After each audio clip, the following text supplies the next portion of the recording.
Everyone took a break for several minutes, during which time you were caught masturbating on camera. Welcome to this week's Wacky Moments of Leftist Extremism. This week was a doozy. I can only scratch the tip of the iceberg of media insanity this week. But let's start with a stunning example of irony and lack of self-awareness. Witness MSNBC's Lion Brian Williams' most hypocritical statement yet. It does seem to a lot of people that a couple things are true. A, Joe Manchin is loving this. B, he seems to live in a world between Wheeling, West Virginia, and a Frank Capra movie of perhaps of his own making and his own imagination. Yeah, it's Manchin that lives in a world of his own making and his own imagination. Strange criticism from the guy who lied about being at the Berlin Wall as it was being torn down, lied about witnessing dead bodies floating in New Orleans, and of course, being in helicopters as they're shot down. I said I was traveling in an aircraft that was hit by RPG fire. A world of imagination, that, Brian. That dish of irony served up by Applebee's. Give them a call and tell them to take their support of Lion Brian off of the menu. But let's go from a lack of self-awareness to a little too much awareness of oneself. CNN's chief self-pleasurer, Jeffrey Toobin, is back on the air this week, reintroduced to all 12 CNN viewers with a cringy interview that's just a little too funny to ignore. Hi, Jeffrey. Hello, Allison. It's been a while. It has been a while, indeed. I feel like we should address what's happened in the months since we've seen you, since some of our viewers may not know what has happened. So I guess I'll recap. I'll do the honors. Help yourself. Okay. In October, you were on a Zoom call with your colleagues from the New Yorker magazine. Everyone took a break for several minutes, during which time you were caught masturbating on camera. Well, obviously, I wasn't thinking very well or very much, and it was something that was inexplicable to me. I think one point, I wouldn't exactly say in my defense, because nothing is really in my defense. I didn't think I was on the call. I didn't think other people could see me.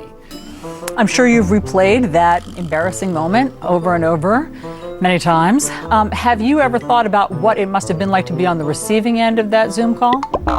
Well, I haven't just thought about it. I've spoken to several of my former colleagues at The New Yorker about it, and, you know, they were shocked and appalled.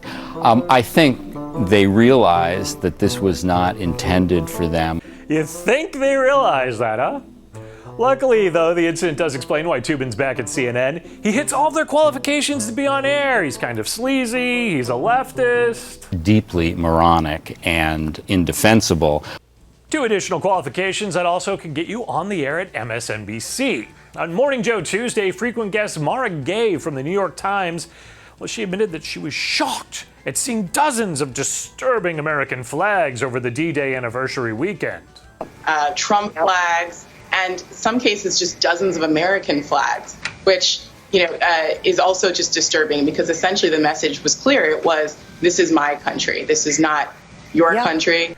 That's the message that she gets from those racist American flags. So we sent a truck over with the image of the flag to the Times building just to get them all worked up this week. It was actually pretty fun, just, you know, not fun for them. Also not fun for the left, having to cover Kamala Harris's trip to anywhere except the border this week in order to deal with the border crisis. But you know, she is beyond criticism. Just ask CBS's Ed O'Keefe. We've been to the border. We've been to the border. You haven't been to the border. And I haven't been to Europe. Look, this issue of whether or not to go to the border is rooted in pure politics. No, pure politics is the leftist media covering for Harris like this.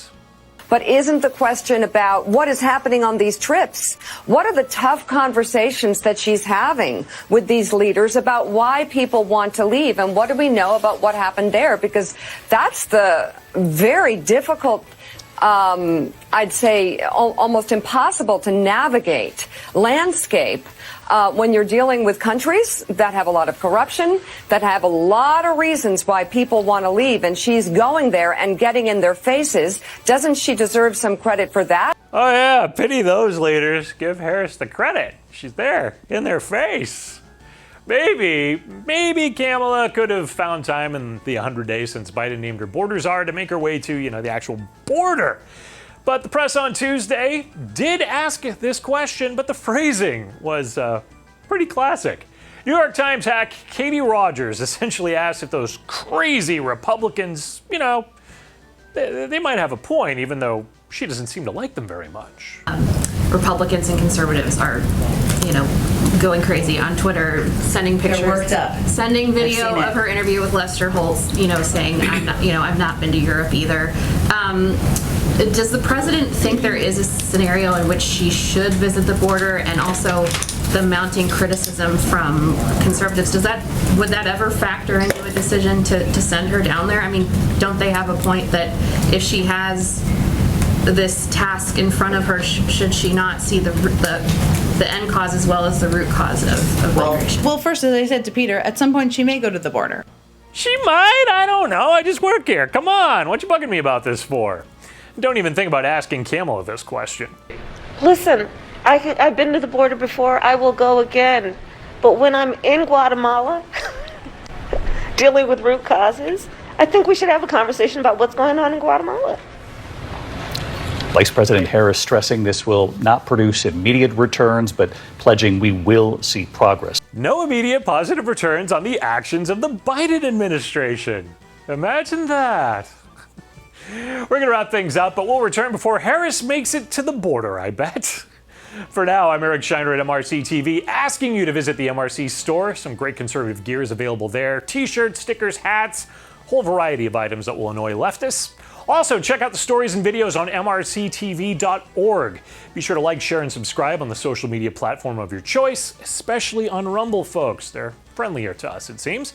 We'll return with more leftist media madness next week.